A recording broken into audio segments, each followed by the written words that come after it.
여러분, 혹시 지금 여러분이 매일 드시고 계신 약 중 하나가 뇌졸중 위험을 무려 3배까지 높일 수 있다는 사실을 알게 된다면 그럼에도 불구하고 그 약을 계속 드시겠어요?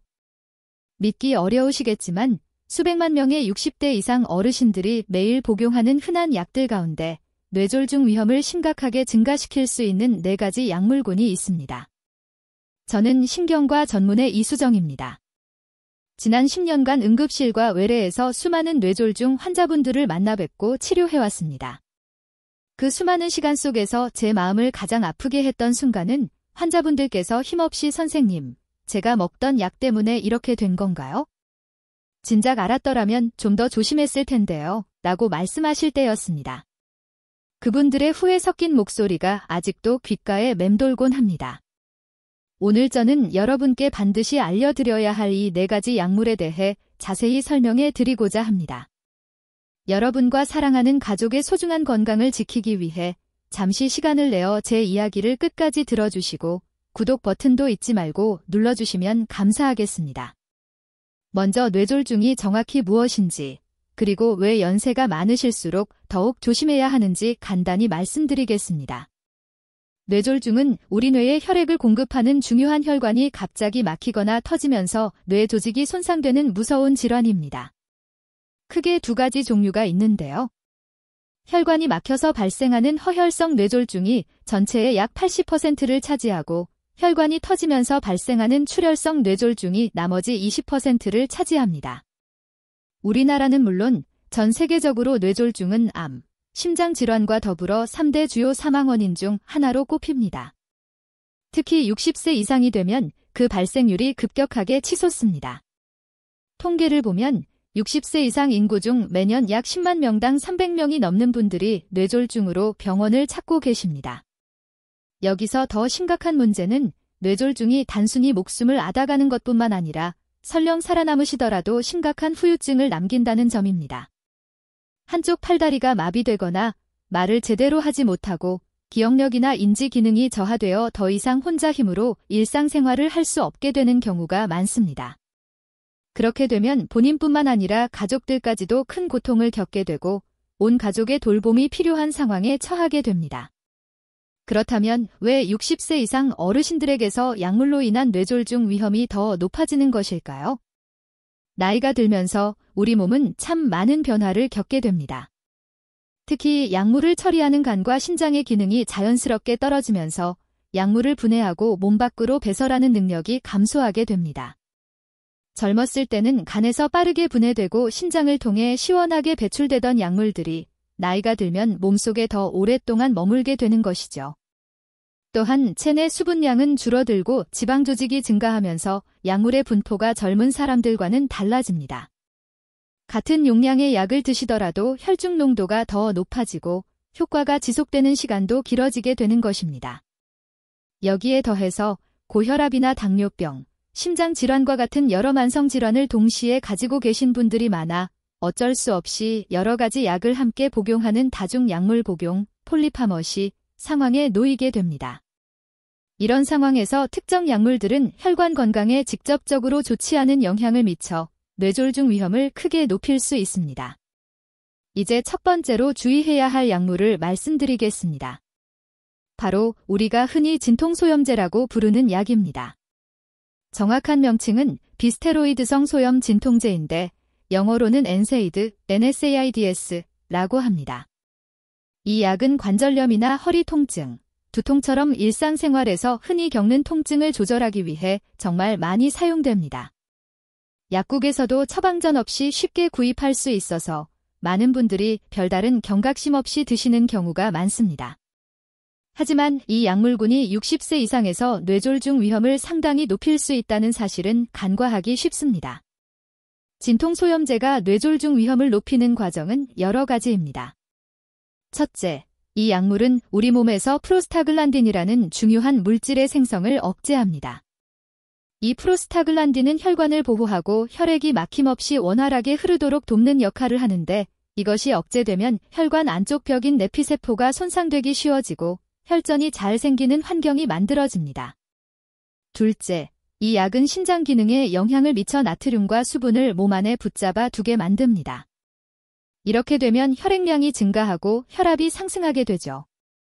특히 이미 고혈압 약을 드시고 있는 분들의 경우 진통소염제를 함께 복용하면 혈압 조절이 제대로 되지 않아 위험이 더욱 커집니다. 셋째, 혈액의 점도가 높아지고 심장의 부담이 가중되면서 혈전이 생성될 가능성이 더욱 증가합니다. 여러 연구 결과를 종합해보면 진통소염제를 규칙적으로 복용하는 60세 이상 환자분들에게서 뇌졸중 발생 위험이 약 1.6배에서 1.7배 정도 증가하는 것으로 나타났습니다. 특히 고용량을 장기간 복용하거나 이미 심혈관 질환을 앓고 계신 분들은 그 위험이 더욱 높아집니다. 놀라운 점은 약 복용을 시작한 후 초기 몇 주 이내에 위험이 급격히 증가한다는 사실입니다.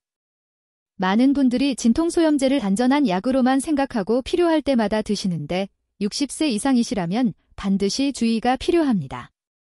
제가 직접 경험한 안타까운 사례를 말씀드리겠습니다. 65세 남성 환자분이셨는데 평소 무릎 관절염으로 진통소염제를 거의 매일 복용하고 계셨습니다. 고혈압 약도 함께 드시고 계셨지만 혈압 조절은 잘 되는 편이라고 안심하고 계셨죠. 그런데 어느 날 아침 갑자기 오른쪽 팔다리에 힘이 빠지고 말이 어눌해지는 증상이 나타났습니다. 급히 응급실로 오셨고 검사 결과 뇌혈관이 막힌 허혈성 뇌졸중으로 진단되었습니다. 다행히 빨리 병원에 오셔서 혈전용의 치료를 받고 회복하셨지만 나중에 확인해보니 진통소염제를 복용하면서 혈압이 조금씩 오르고 있었던 것을 간과하신 것이었습니다. 무릎 통증은 줄었지만 그 대가로 뇌졸중이라는 너무나 큰 위험을 마주하게 되신 것입니다. 그렇다면 어떻게 해야 할까요? 우선 통증이 있을 때 무조건 진통소염제에 의존하기보다는 다른 방법을 먼저 시도해 보시는 것이 좋습니다. 관절 통증의 경우 적절한 운동과 체중 관리, 물리치료가 큰 도움이 됩니다. 온찜질이나 냉찜질도 효과적일 수 있습니다. 꼭 약을 사용해야 한다면 가능한 한 낮은 용량으로 짧은 기간만 사용하시고 정기적으로 혈압과 신장 기능을 체크해야 합니다. 특히 이미 혈압약을 드시고 계신 분이라면 진통소염제 복용 전에 반드시 담당 의사 선생님과 상의하셔야 합니다. 두 번째로 주의해야 할 약물은 바로 항정신병약입니다. 이 약은 주로 정신과 질환 치료에 사용되지만 최근에는 치매 환자분들의 행동장애나 불안감, 그리고 수면 문제를 관리하기 위해 처방되는 경우가 많습니다. 고령 환자분들 중에 밤에 잠을 잘 이루지 못하시거나 불안해하시는 분들께 이런 약이 처방되곤 하는데 안타깝게도 이 약물군은 60세 이상에서 뇌졸중 위험을 상당히 증가시킵니다. 항정신병약이 뇌졸중 위험을 높이는 이유는 복합적입니다. 첫째, 이 약물은 자율신경계에 영향을 주어 혈관의 긴장도를 변화시킵니다. 갑자기 혈압이 떨어지거나 급격하게 변동하면서 뇌로 가는 혈류가 불안정해질 수 있습니다. 둘째, 심장의 전기전도 시스템에 영향을 미쳐 부정맥을 유발할 수 있습니다. 특히 심방세동처럼 불규칙한 심장 박동이 생기면 심장 안에 혈전이 만들어지고 이 혈전이 뇌혈관으로 이동하여 뇌졸중을 일으킬 수 있습니다. 셋째, 이 약을 복용하면 활동량이 줄어들고 누워있는 시간이 길어지면서 혈액순환이 나빠져 혈전 생성 위험이 높아집니다. 넷째, 장기적으로는 혈당과 지질대사에 악영향을 미쳐 혈관 손상을 가속화할 수 있습니다. 여러 임상 연구에 따르면 항정신병약을 복용하는 고령 환자에서 뇌졸중 위험이 약 1.5배에서 3배까지 증가하는 것으로 보고되고 있습니다. 특히 약을 처음 시작한 초기 몇 주 동안 위험이 가장 높습니다. 치매 환자분들을 대상으로 한 연구에서도 항정신병약 사용이 뇌졸중 발생률과 사망률을 유의미하게 증가시킨다는 결과가 나왔습니다. 72세 여성 환자분의 사례를 들려드리겠습니다. 경증 치매 진단을 받으시고 집에서 가족들과 지내시던 중 밤에 자주 깨시고 불안해하셔서 정신과에서 항정신병약을 처방받으셨습니다. 약을 시작한 지 2주쯤 지났을 때 아침에 갑자기 말을 못하시고 한쪽 얼굴이 삐뚤어지는 증상이 나타났습니다. 응급실로 오셔서 뇌 영상 검사를 했더니 뇌혈관이 막힌 것이 확인되었습니다. 치료를 받으시고 어느 정도 회복하셨지만 이전만큼 의사소통이 원활하지 않게 되셨고 가족들은 너무나 큰 충격을 받으셨습니다. 물론 항정신병약이 꼭 필요한 경우도 있습니다. 하지만 특히 고령 환자분들에게는 최소 용량으로 최단 기간만 사용하는 것이 원칙입니다. 무엇보다 약물 없이 해결할 수 있는 비약물적 접근을 먼저 시도해야 합니다. 수면 문제가 있다면 규칙적인 생활 리듬을 만들고 낮 동안 적절한 활동과 햇빛 노출을 늘리는 것이 큰 도움이 됩니다. 불안이나 초조함이 있다면 편안한 환경을 조성하고 가족의 따뜻한 관심과 대화가 큰 효과를 발휘할 수 있습니다. 만약 약물 치료가 불가피하다면 처방 초기 2주 동안은 특히 주의 깊게 관찰해야 하며 갑작스러운 언어 장애나 편마비 같은 뇌졸중 증상이 나타나면 지체 없이 즉시 응급실로 가야 합니다. 세 번째로 주의해야 할 약물은 호르몬 제제입니다. 여성의 경우 폐경 후 나타나는 여러 증상 완화를 위해 에스트로겐이나 프로게스틴 같은 여성 호르몬을 보충하는 치료를 받는 경우가 있고 남성의 경우에도 테스토스테론 보충 요법을 받는 분들이 있습니다. 하지만 이런 호르몬 제제들이 고령자에게서 뇌졸중 위험을 높일 수 있다는 사실을 아는 분들은 많지 않습니다. 호르몬 제제가 뇌졸중 위험을 높이는 과정을 살펴보겠습니다. 첫째, 호르몬 제제는 간에서 혈액을 굳게 만드는 응고인자의 합성을 촉진합니다. 이 응고인자가 과도하게 증가하면 혈전이 생기기 쉬운 상태가 됩니다. 둘째, 혈관 안쪽 벽인 내피세포의 염증을 유발하고 혈관의 수축과 이완 균형을 깨뜨립니다. 혈관이 제대로 이완되지 않으면 혈류가 원활하지 못하고 혈압도 상승할 수 있습니다. 셋째, 지질대사와 혈당대사에 영향을 미쳐 장기적으로 혈관 손상을 가속화합니다. 콜레스테롤 수치가 변동하고 혈당 조절이 어려워지면서 동맥경화가 더 빠르게 진행되는 것이죠. 대규모 임상 연구들을 보면 폐경 후 여성이 호르몬 보충요법을 받을 경우 뇌졸중 위험이 약 1.3배에서 1.5배 증가하는 것으로 나타났습니다. 특히 60세 이상에서 치료를 시작하거나 폐경 후 오랜 시간이 지나서 시작하는 경우 위험이 더욱 높았습니다. 남성의 테스토스테론 보충 요법 역시 심혈관 질환 위험 증가와 관련이 있다는 보고들이 있습니다. 흡연을 하시거나 비만, 고혈압을 가지고 계신 분들에게는 호르몬 제제 사용이 금기이거나 매우 신중해야 합니다. 호르몬 제제가 꼭 필요한 경우라면 반드시 최소 용량으로 최단 기간만 사용하는 것이 중요합니다. 폐경 증상이 너무 심해서 일상생활이 어렵다면 호르몬 요법을 고려할 수 있지만 증상이 호전되면 가능한 한 빨리 중단하는 것이 좋습니다. 호르몬 요법을 시작하기 전에 반드시 혈압, 혈당, 지질 수치를 확인하고 심혈관 위험 요인을 꼼꼼히 평가해야 합니다. 또한 치료 중에도 정기적으로 건강 상태를 점검하고 혹시라도 뇌졸중 경고 증상이 나타나면 즉시 치료를 중단하고 의료진과 상의해야 합니다.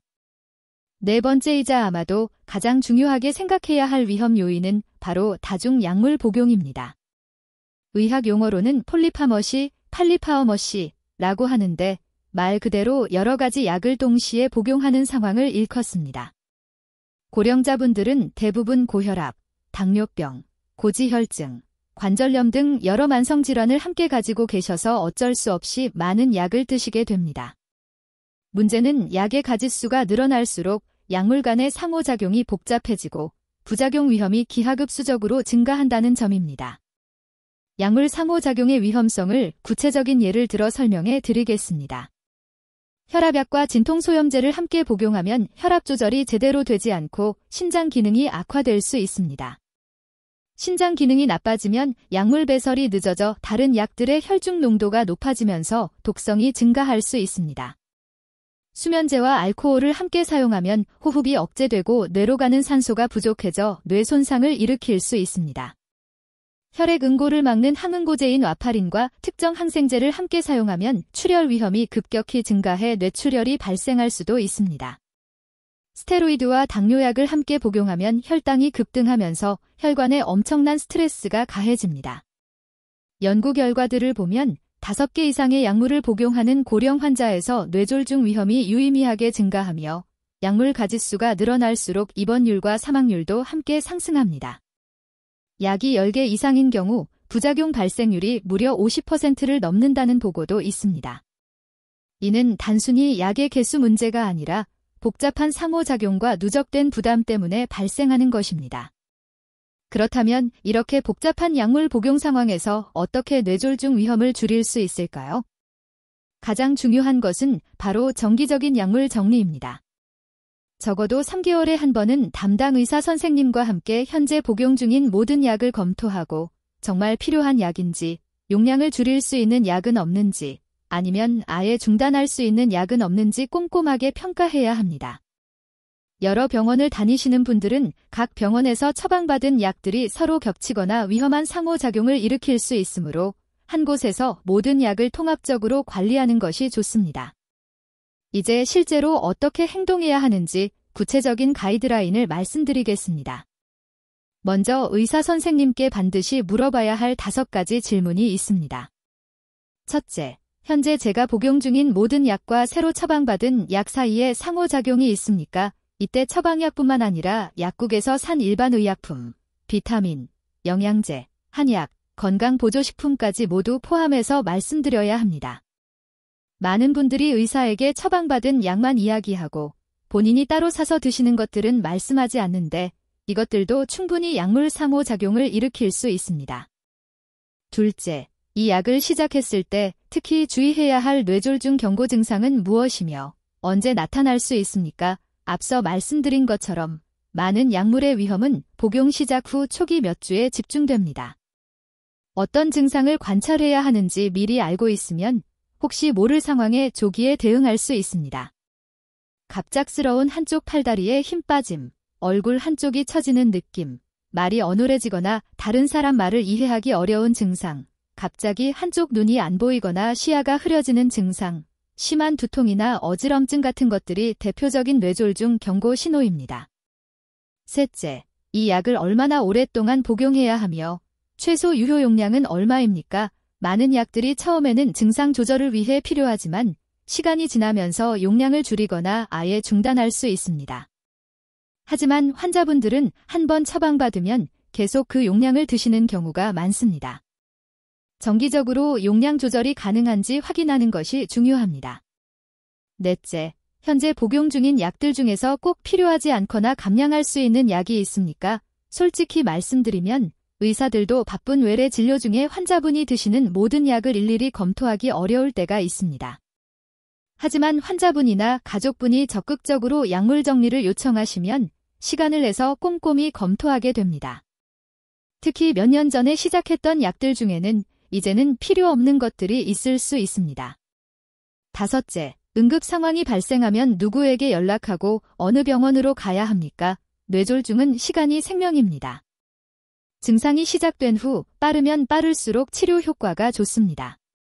특히 증상 시작 후 4시간 30분 이내에는 혈전 용해제를 투여할 수 있는 골든 타임이 있습니다. 미리 가까운 뇌졸중 센터가 있는 병원을 알아두고 응급 상황에서 연락할 가족이나 지인의 번호를 준비해 두는 것이 정말 중요합니다. 이제 약물 관리만큼이나 중요한 뇌졸중 예방을 위한 생활습관 관리에 대해 말씀드리겠습니다. 크게 4가지 축으로 나누어 설명해 드리겠습니다. 첫째는 몸의 신호를 인식하는 것입니다. 새로운 약을 시작했다면 특히 첫 2주 동안은 자신의 몸 상태를 주의 깊게 관찰해야 합니다.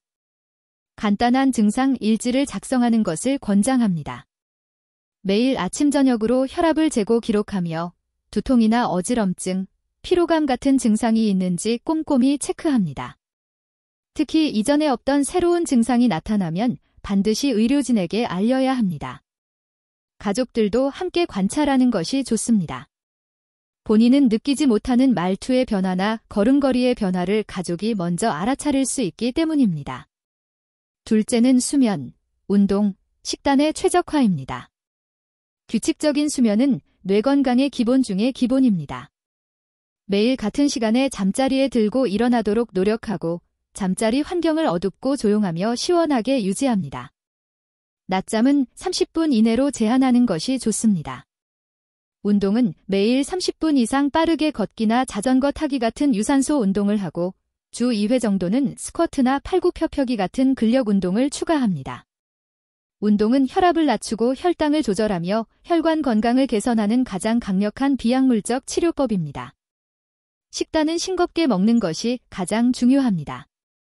하루 소금 섭취량을 6g 이하로 제한하고 가공식품과 인스턴트 식품은 가급적 피합니다. 신선한 채소와 과일을 충분히 먹고 생선과 통곡물, 견과류를 자주 섭취합니다. 포화지방이 많은 붉은 고기나 튀김 음식은 줄이고 올리브유 같은 건강한 지방을 사용합니다. 특히 고혈압이나 당뇨가 있는 분들은 식단 관리가 약물 치료만큼이나 중요합니다. 셋째는 정신사회적 관리입니다.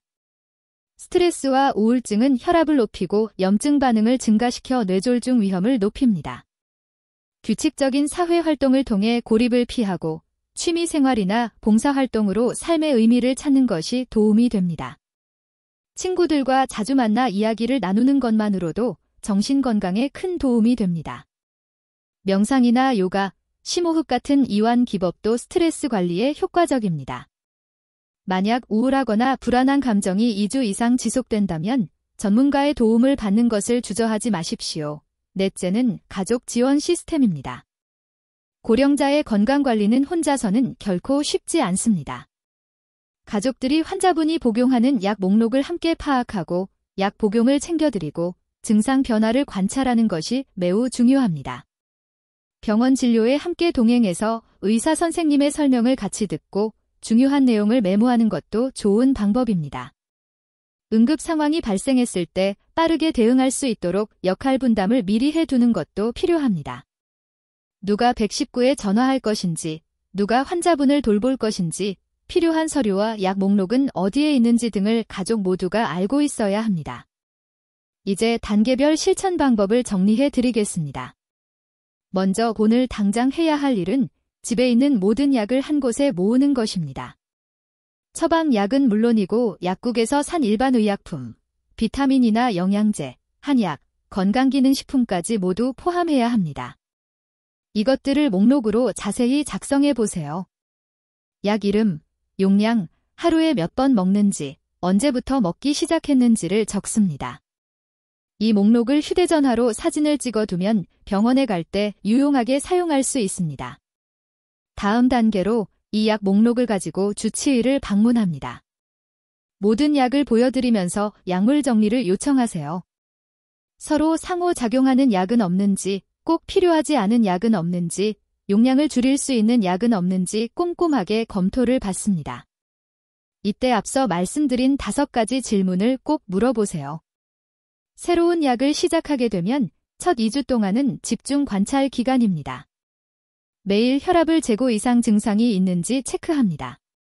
가족에게도 알려서 함께 관찰하도록 합니다. 이 기간 동안 갑작스러운 언어장애, 편마비, 심한 두통 같은 뇌졸중 의심 증상이 나타나면 주저하지 말고 즉시 응급실로 가야 합니다. 3개월마다는 약물 재평가를 받습니다. 현재 복용 중인 약들이 여전히 필요한지, 효과는 있는지, 부작용은 없는지 점검합니다. 이때 생활습관 개선으로 약을 줄일 수 있는지도 논의합니다. 예를 들어 체중을 5kg 줄였다면 혈압약 용량을 줄일 수 있을 수도 있습니다. 6개월마다는 건강지표를 확인합니다. 혈압, 혈당, 콜레스테롤, 신장 기능, 간 기능 등을 검사해서 전반적인 건강 상태를 평가합니다. 이런 지표들이 잘 조절되고 있다면 현재 치료가 효과적이라는 뜻이고, 만약 조절이 잘 안 된다면 치료 방법을 조정해야 합니다. 마지막으로 여러분께 꼭 확인하셨으면 하는 체크리스트를 말씀드리겠습니다. 첫째, 현재 복용 중인 모든 약을 목록으로 만들었습니까? 처방약, 일반 의약품, 영양제, 한약까지 모두 포함해야 합니다. 둘째, 최근에 새로운 약을 시작한 후 2주 이내에 이상 증상이 있었습니까? 새로운 두통, 어지럼증, 언어장애, 힘 빠짐 같은 증상을 주의 깊게 관찰해야 합니다. 셋째, 혈압, 혈당, 콜레스테롤을 정기적으로 측정하고 있습니까? 이런 수치들이 잘 조절되지 않으면 뇌졸중 위험이 높아집니다. 넷째, 불필요한 약이 있지는 않습니까? 특히 진통제나 수면제, 각종 건강보조식품을 습관적으로 드시고 있다면 정말 필요한 것인지 다시 생각해 보세요. 다섯째, 가족이나 보호자가 응급 상황 시 연락처와 이동 계획을 알고 있습니까? 뇌졸중은 시간과의 싸움이므로 미리 준비가 되어 있어야 합니다. 지금까지 60세 이상에서 뇌졸중 위험을 높이는 4가지 약물군에 대해 자세히 말씀드렸습니다. 진통소염제, 항정신병약, 호르몬 제제, 그리고 다중약물 복용이 어떻게 뇌졸중 위험을 증가시키는지 그 메커니즘과 실제 사례를 통해 충분히 이해하셨을 것입니다. 가장 중요한 핵심은 약이 많다고 해서 더 건강한 것이 아니다라는 점입니다. 오히려 불필요한 약은 과감히 줄이고 꼭 필요한 약만 최소 용량으로 복용하는 것이 훨씬 더 안전합니다. 고령자 여러분은 약물 대사와 배설 능력이 젊은 사람에 비해 떨어지기 때문에 같은 약이라도 더 큰 영향을 받을 수밖에 없습니다. 따라서 새로운 약을 시작할 때는 항상 신중해야 하고 복용 초기에는 특히 주의 깊게 자신의 몸을 관찰해야 합니다. 약물 치료에 앞서 비약물적 치료 방법을 먼저 시도하고 약물 치료가 불가피하다면 최소 용량으로 최단 기간만 사용하는 것이 원칙입니다. 가족 여러분께도 간곡히 당부드립니다. 고령의 부모님이나 가족이 복용하는 약에 대해 깊은 관심을 가져주세요. 함께 약 목록을 만들고 병원 진료에 동행하며 증상 변화를 세심하게 관찰해주세요. 여러분의 따뜻한 관심과 적극적인 도움이 사랑하는 가족의 생명을 구하고 건강한 삶을 지키는데 결정적인 역할을 할 수 있습니다. 건강은 하루아침에 뚝딱 만들어지는 것이 아닙니다. 매일매일의 작은 선택과 꾸준한 관리가 쌓여서 만들어지는 소중한 결과물입니다.